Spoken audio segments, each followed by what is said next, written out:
You have to set up investor expectations. If you're raising capital from investors, we've run into this issue in the past. I've run into this issue in the past where you set expectations, you send them an OM of what you're going to do or your syndication docs or whatever. Hey, we're going to go out and find 10 deals and we're going to give you this return or whatever. Then the market shifts and now returns are lower and now you're stuck, right? So you have to set investor expectations. Guys, you're jumping into this business. Storage is wonderful, but 10% return cash on cash year one is probably not going to happen unless you find a needle in a haystack, a massive haystack, right? So this is probably not going to happen. Welcome to the How to Scale Commercial Real Estate Show. Whether you are an active or passive investor, we'll teach you how to scale your real estate investing business into something big. Kris Bennett buys self-storage facilities in growing markets and business-friendly states. He resides in Charlotte, North Carolina. Kris, welcome to the show. Thanks, man. Appreciate you having me on. Hey, man, pleasure's mine. Same 3 questions I ask every guest who comes on the show in 90 seconds or less. Where'd you start? Where are you now? And how did you get there? That is a great question, Sam. So I started in real estate in 2007. Right before the Great Recession. If anybody remembers that time, it was pretty rough. We thought we're all going to be rich. I was in my real estate licensing class and going to become a residential broker. And obviously the world changed over the next 2 years. Actually soured me on real estate. I was doing foreclosure work. So when people think about like banks and all that foreclosing on folks, well, how do they do that? Well, they contact agents and have them go evict people. And so that's what I was doing. And it was not fun whatsoever. I was single at the time, no family. Had I had a family and had kids, I would have just cried my heart out every day. So that was really, really tough. Decided to go to school and get away from real estate as far as I could. Coincidentally, the only job I could find my first summer in college was at a real estate investment firm, private equity firm in Chapel Hill. And I had no idea what he was doing, but he hired me on to do some underwriting and whatnot. It opened my eyes to the fact that you can buy massive commercial real estate. He was doing apartments, but the idea is you can raise capital to buy these large buildings and make money doing it. And my eyes like bugged out, right? So right. One, I hadn't seen that many zeros before in my life. And then another was, oh my gosh, this is how you do it. So the light bulb went on. Make a long story short, I graduated, worked at a family office in Raleigh, North Carolina, doing multifamily acquisitions. We pivoted to storage, raised a storage fund on CrowdStreet. That fund is doing really well. They're, I think, on fund 2 or 3 at this point. So connected with passiveinvesting.com about a year ago. I've known one of the principals for a number of years before we got into real estate investing and kept that relationship going. And that's where we are now, leading the storage arm of passiveinvesting.com. And did you ask where are we going with that as well? Or did I answer everything there? I don't know, man. That was a great summary. Okay, good. Went a lot of places, but I love it. No, that's good. That's really, really interesting. So back up a little bit when you said CrowdStreet and just kind of define how you guys interface on that front. What was that story there? Yeah, sure. So the firm I was with was called 10 Federal. If people want to look it up, it's called 10 Federal, 10federal.com. When I started there, I was their director of acquisitions, which is a fancy title for bird dog. So in other words, go find deals from brokers or owners. And so that's what I was doing, mostly in the Carolinas. This is about 2016. So multifamily properties in the Carolinas. Made a bunch of phone calls, talked to a bunch of brokers, underwrite a bunch of properties. I was doing all of that work and just couldn't make the numbers work on stuff. So just kind of summarizing here, I had a couple deals in a contract that fell out, et cetera. So we decided to pivot to self-storage. And the reason being is that the guys I was working for had a little bit of experience within storage, and they were building some small facilities for themselves using SBA financing. And we can talk about what that is if you want to, but SBA financing. So small, meaning 15,000 square feet or less. So think maybe 150 to 200 units or less. That is small in self-storage. And since they had that experience, great. Okay. So we know how to do it, right? Finance and whatnot, and kind of like what to look for. Well, we need to raise capital. Okay, well, we're not that good at that. So let's go ahead and partner up with CrowdStreet. And this is, again, 2016, 2017. So 2017 really for the storage fund. And so we were able to do so, put together the offering memorandum and all the organizational docs behind it all, and basically put it on CrowdStreet on their website and raise capital through that platform. I'm sure their terms and conditions and whatnot have changed, but obviously you paid them some money. You paid them some money to be able to go do that. Almost knocked over my tea here.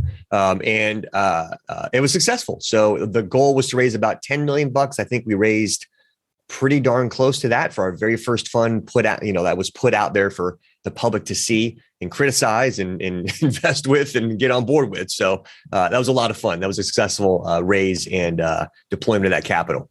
How many deals had you guys done before you launched with CrowdStreet? Oh, man. Within the firm at 10 Federal at the time, between apartments and storage, I can't remember, maybe 10 to 15, something like that. Maybe I'm over counting that. I can't remember exactly. And so that was all mostly with five or six close investors who had obviously were repeat investors who would take down those deals with us. What was the approximate? I'm getting to something here. What was the approximate assets under management at that point? When you guys went to CrowdStreet? I think it was, so we had apartments mostly. I want to say total value was maybe 200 to 300 million. Okay. I can't remember. So they're a little bit larger. The reason I asked that is just because as people think about that, as they think about, the thrust of the show is how to scale. As they think about, hey, at some point in the future, maybe I'd like to partner with a CrowdStreet, a Realty Mobile, someone of that sort. Yeah. Where do you have to be in order to do that? And obviously, you have a significant track record. $200 or $300 million in assets under management is not a small amount of real estate to own. So that's just as people hear that and go, oh, hey, that'd be cool someday. That gives them kind of a marker as to where you need to be with that. Yeah, exactly. Yeah.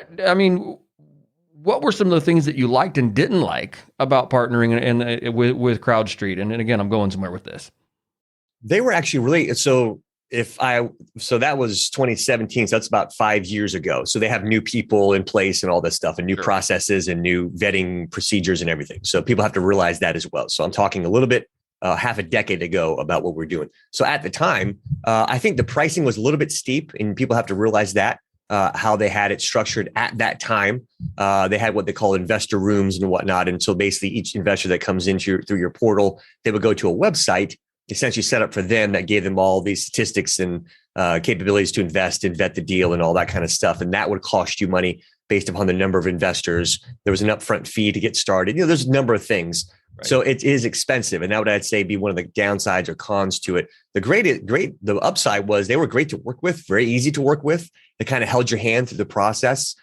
You send them, financials and your underwriting and all these other things. So they're kind of looking over your shoulder to make sure that, hey, you're not fudging the numbers here or something like that. And that you're not making a mistake, obviously, within your projections because they have to put it out there. But they help you kind of make it look professional and good and presentation worthy to their investors.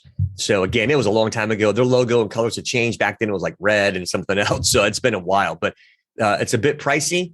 But I think if you're trying to raise capital from the general public without registering your securities, it's a great way to do it and kind of offload some of that work to someone else. Right. And I don't think any of those things that you've just said have changed too terribly much just on the cost of capital side of things. Yeah. It is more expensive capital to get a hold of.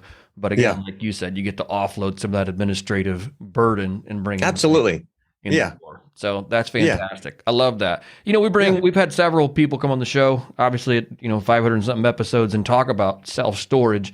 And we always hear about the pros of self-storage. Right. What do you think are some of the cons of being in self-storage? Right now, there are, the biggest one is the amount of competition to purchase deals and the high prices and low cap rates as a result. So people, they look at the high level, like the pros, like you said, and we could talk about that or whatever, but oh man, the storage is great. Let's get into it. And you have coaches and people out there that people can, pay to help them find deals and you can follow different podcasts, et cetera, to help you figure out how to find a deal and close on a deal, which is all great. That's all the mechanics of it. But you don't realize that, bro, these are expensive assets. This is not like picking up bird nests off the ground or something like that, right? This is very difficult to do. And I don't think people realize that as one of the cons. There is so much capital piling into self-storage right now. The misconception is that, as interest rates go up, prices will come down. Mathematically, yes, that should be the case.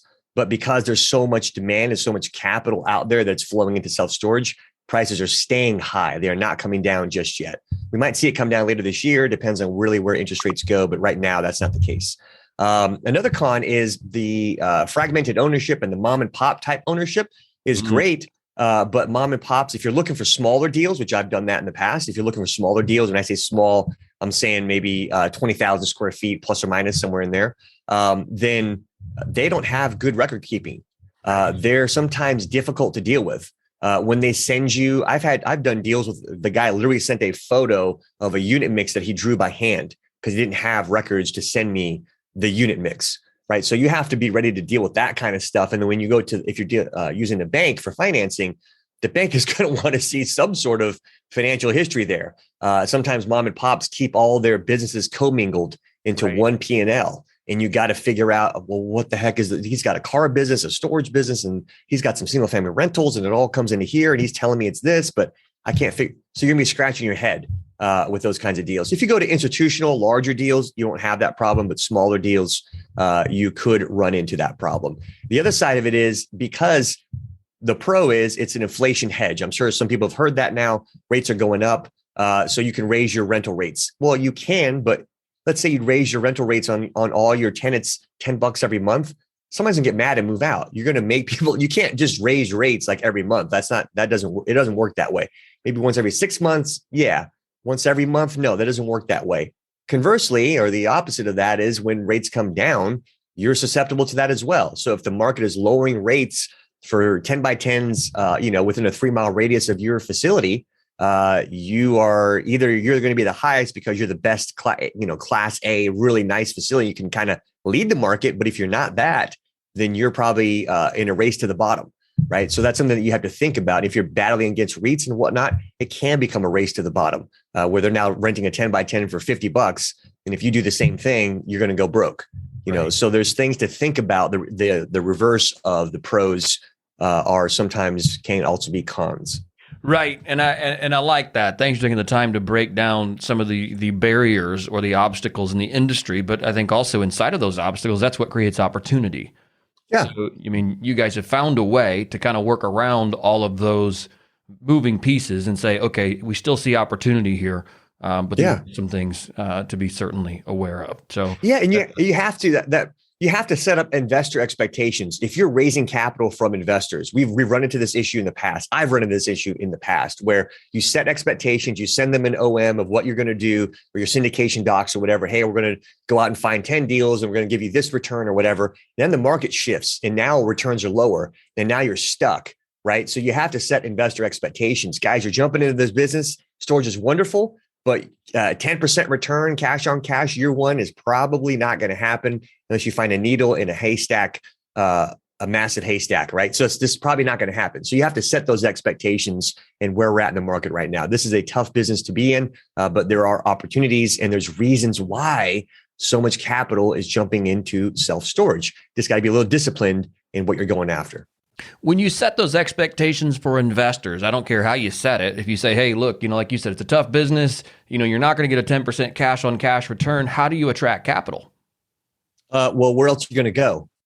So investors need to look at the universe of investments, right? They like the stock market, they like bonds, they like whatever. And I'm not negative on any of that stuff. A lot of real estate investors, don't put your money in the stock. No. Plenty of people can make a lot of money in the stock market. So if you like the stocks, you like whatever, that's fine. If you're looking at real estate, okay, what's the investable universe of real estate? You got multifamily, retail, office, industrial, et cetera. Okay, well, where are the returns there for the risk that I'm taking on? Risk and return, not just both. If it's high return, there's got to be high risk somewhere, even if it's not immediately disclosed or fully understood. Right. Okay, so if you go back and look at REIT returns over the last 20 years, you can find that data on REIT.com and download it. Anybody can do that. And you can see returns for publicly traded REITs, all the different sectors, data centers, multifamily, et cetera. You can compare year over year and kind of do an analysis. Self-storage has one of the best returns of all property types. So what does that mean? Higher returns at some point will push more investors into that asset class, driving down returns because there is less risk. That's why bonds return so little, because there's very little risk associated with bonds, whereas cryptocurrency has a very high potential return, but very high risk and a lot of volatility and swings in the market. So if investors educated on their own, I'm not saying they're not dumb or whatever, but I'm just saying if they educate themselves on all of those options, the investable universe of what I can invest in, then what does real estate look like? what's the risk return trade-off, then they will understand, okay, storage is a great bet. Love it. Absolutely love it. Kris, what is something you are curious about right now? How to find more deals, really right now. So while I'm working on that, we're doing a couple of things to source off-market deals, working with a couple of brokers to do that for us. And then I picked up a book I'm reading through, so I can't recommend it yet, but it's actually been very good so far on helping me understand, what I should do as far as just staying in front of people, networking, and those sorts of things. So that's what I'm trying to work on at this moment. Got it. And that was my next question for you. What are you reading right now? So if you have another book that you want to recommend that you might have be reading or just finished reading. Yeah. I finished Steven Schwartzman's book. I have it over there. What It Takes. I listened to audiobooks. And so that one was a really good one. I actually liked his story. And the tips he gives at the very end, I think one of them always stands out to me is and I'm just summarizing here, but to basically dream big dreams, set big goals, because those are the things you should go after. And I really like Gary Keller as well. The One Thing and The Millionaire Real Estate Investor. Those are great books. He focuses more on single family there, or just units, multifamily, and that kind of thing. But the concepts are still the same. And I really like Gary Keller's stuff. So those two things go together. Set big goals, because those are the things worth going after. So love it. Kris, if our listeners want to get in touch with you or learn more about you, what is the best way to do that? They can find me on LinkedIn. Just search Kris with a K, Kris Bennett, Kris Bennett on LinkedIn. You can also send me an email. I may not respond right away. Kris, Kris at passiveinvesting.com. Thank you, Kris, for your time. Have a great rest of your day. Awesome. Thanks, Sam. Appreciate it.